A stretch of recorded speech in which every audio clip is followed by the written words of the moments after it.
बाप बेटे का बड़ा गहरा तल्लक होंदा, लेकिन एक वक्त आता है कि बाप बेटे का तल्लक भी खत्म हो जाता है। बेटा बेशुमार गलतियां करता है, बाप पर्दापोशी करता है, लेकिन कई दफा एक ऐसी गलती करता है कि बाप आखनामा देता है। मियाँ बीवी का भी तल्लक खत्म हो जाता, भाई भाई का भी तल्लक खत्म हो जाता, दोस्त दोस्त का भी तल्लक खत्म हो जाता है। लेकिन एक तल्लक ऐसा जो नहीं खत्म होता, वो केड़ा तल्लक है? खुदा और खुदा दे बंदे का तल्लक खत्म होता नहीं। बाकी सब तल्लकात खत्म हो जाते हैं। बाप अपने बेटे नूं छड़ देंदा है, मियाँ अपनी बीवी नूं छड़ देंदा है, एक गलती से छड़ देंदे ने, भाई भाई नूं छड़ देंदा है, लेकिन खालिक अपने बंदे नूं नहीं छड़दा।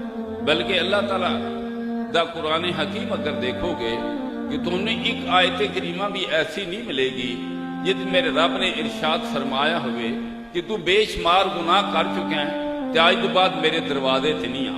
बल्कि अल्लाह ताला बड़े प्यारे अंदाज नाल, बड़े मुहब्बत भरे अंदाज नाल रबे कायनात का इरशाद गरामी है, वमन यामल सुअन औ यज़लिम नफ्सहु सुम्मा यस्तगफिरुल्लाह यजिदिल्लाह गफूरुर रहीमा। ऐ बंदिया, जिथों तू बुरे काम कर लवें, अपनी जान से जुल्म कर लवें, तैनू कोई पासा नजर ना आवे, तो फिर की कर? फिर गुनाह कंड कर, मेरे अल मुंह कर, हाथ उठा के दुआ कर। हाथ उठाना तेरा काम ते जिंदगी भर दे गुनाह माफ करना।